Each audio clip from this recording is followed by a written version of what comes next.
doing today? I am doing well, and I'm happy to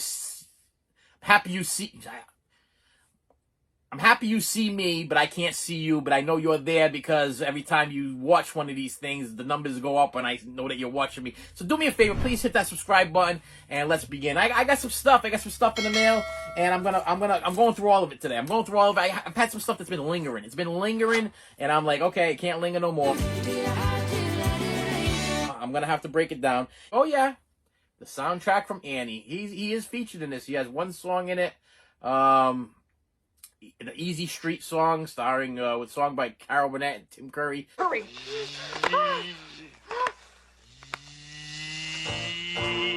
Easy Street. And Bernadette Peters. Love me some Bernadette Peters. The funny thing is I bought this. It came in the mail. Me and my wife and my daughter were going to pick up Chinese food. Okay, so in the place where we go is like kind of out there. We go for a long ride. So we get in the car. I put this in the CD player. And me and my wife looks at me like I'm crazy. I'm absolutely crazy. Okay, because no word of a lie, I could sing and quote every single word and song from this movie. I was such a big Annie fan when I was little. I watched that movie so many times that word for word. And it's so funny because my daughter was the same way. She's in the back seat and she's singing it.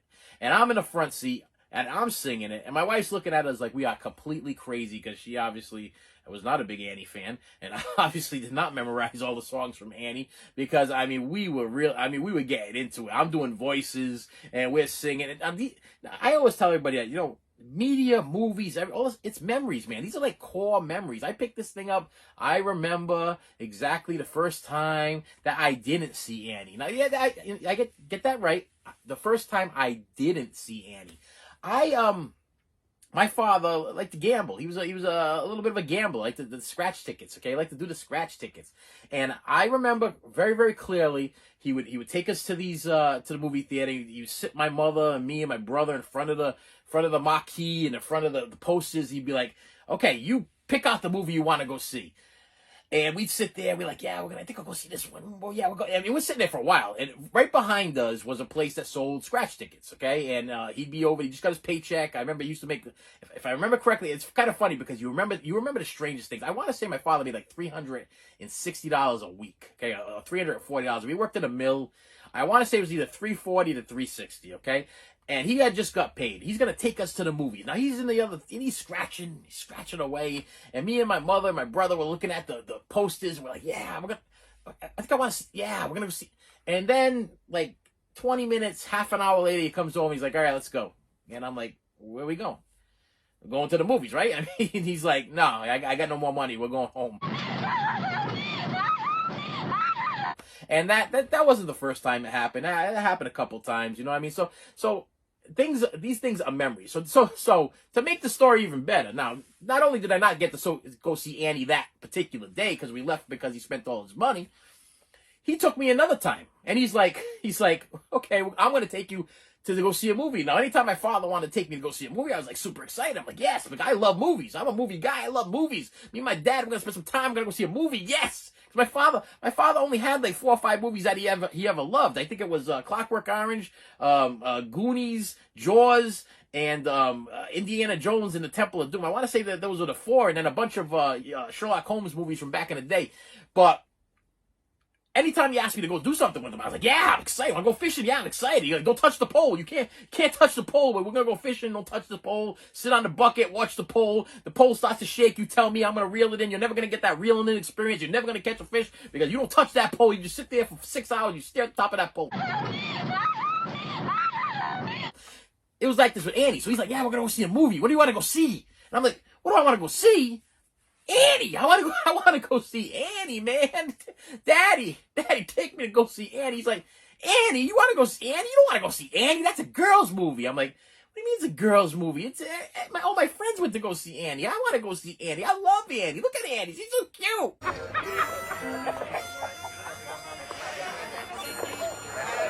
Okay, it's Annie. It's Sandy. Sandy's his name, if you please.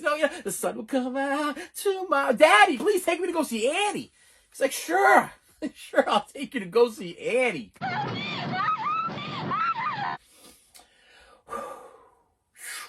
Dramatic pause. So we go to the movie theater, and I'm a little guy. He's like, we don't get no popcorn. Okay, we were candy smugglers, popcorn smugglers. Literally going in there with my Jiffy Pop popcorn in my pockets. You know what I mean? My melted Hershey bar that he bought 3 days ago. We were those people. Okay, but I'm happy because I'm going to see Annie. Okay.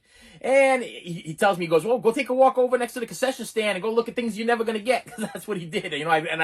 As a kid, you walk around the concession stand and you're like, oh, look at that. I didn't even know they had these things. They were chocolate covered ice cream things. And I never had one until I want to say my aunt came down from South Carolina or something like that. And she ended up buying, I want to say they were called chocolate bonbons. Bite-sized scoops of creamy ice cream and a milk chocolate coating with a crispy crunch. They were called something, but they were chocolate covered ice cream, okay? And I always thought in my head you had to be a millionaire in order to get these things because I'd never seen anybody with them. I never saw them, but then she came down and we get the chocolate covered bonbons. I want to say it was chocolate covered bonbons, and I was so excited. I'm like, but wow, I digress. So let me get back to Andy. Okay, so anyway, so I'm walking around the concession stand and looking at the things that I know I can't get. No, Daddy, can I get the Raisinets? No. Can I get the tub of popcorn? No. Can I get myself a drink? No. You can't get nothing. No, you can do. You can go to the movies. That's what you can go do. You're lucky I'm taking the movies. That's what we're gonna go do. So I'm like, okay. So I'm walking around the concession stand. He comes over. We go to the ticket taker. At the time, there were ticket takers. Nowadays, you could just walk right in because there's never anybody there. I don't know why there's never anybody there, but now there's nobody there when you go to the movies. Now you buy your tickets at the counter and you go there, and it's like, you want to take my ticket? I feel like I shouldn't have paid because there's nobody here to say hi to me, enjoy the show, tell me what direction to go in. Nobody says nothing to me. It's just like, that's it. Anybody else? Anyway, so the ticket taker takes our tickets, and I go sit down in the movie. And I got a smile on my face. I got that. I don't know how old was that? It was a movie, 1982. Okay, so this movie came out the year my brother was born. So I don't even know how old he is. He's got to be in his 30-somethings. I don't know. My math is terrible. Forget about that. But I'm saying, we're talking 30-something, some odd years ago. Maybe even longer. Maybe 40 years ago? I don't know. 39. A long time ago. 1982. And I'm sitting there, and I'm watching them, smiling. Smile on my face. Because I'm going to go see Annie. Sun will come out tomorrow. Bet your bottom dollar.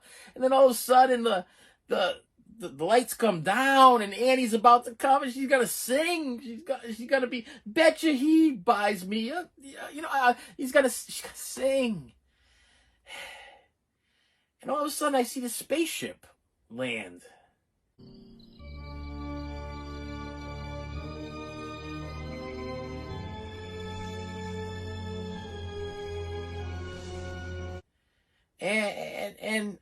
And these guys with guns, they start chasing this alien.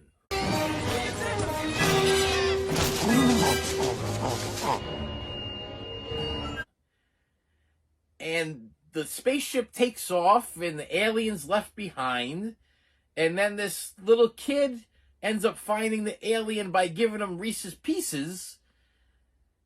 And I look over at my father, and I'm like,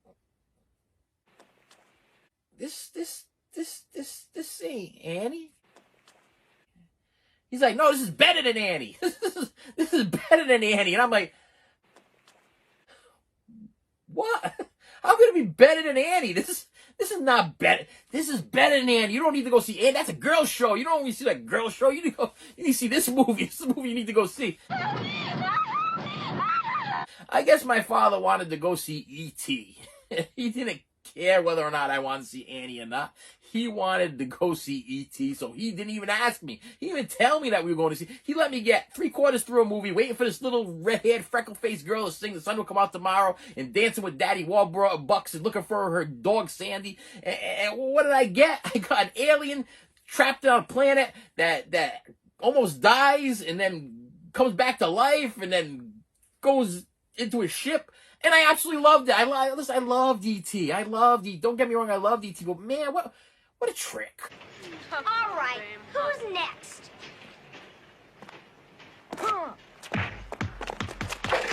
Quick as lightning. Anybody else? What a letdown. What a confusing situation. I mean, I have never done anything like that to my kids. That's craziness, okay?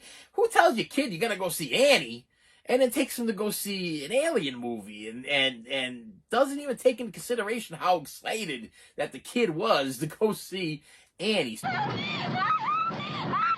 So that went on way too long, my friends, but I appreciate you listening to me because this, you know what? I want to bring you closer into my personal life. I want to bring you closer into my head here, and tell me if that's like if you are a psychiatrist or a social worker or somebody that works for a DSS or DCF or whatever, is that a psychological? Is that something that could could have traumatized me for the rest of my life? Is this the reason why I take medication? Is it because I was neglecting of my Annie? I'm gonna tell you, I never saw Annie in a movie theater. Never saw it. The first time I saw Annie, I believe we rented from a it wasn't even a Blockbuster Video. It was some kind of video place or whatever. When VCRs first started coming out, and you had to rent the VCRs because VCRs were like $1,000, so you had to rent the VCR along with the tape from like a rent-a-center. I think it's from a rent-a-center. And that was the first time I ever got to see Annie, and I absolutely loved the movie. And this is why movies and CDs and media and everything, this is why these things are memories, because that was something else. I mean, that the build up to go see this movie and then the letdowns over and over again. And yeah, I mean, if you are a trained psychologist or psychiatrist, please comment below. Either give me a number I should call, because I still to this day have major grief over the fact that I was like totally shanghaied, okay? I was kidnapped and shanghaied and manipulated and lied to, okay? And I was forced to watch E.T. over Annie, okay? And to this day, I still can't get past the fact that happened to me. You should have saved me some.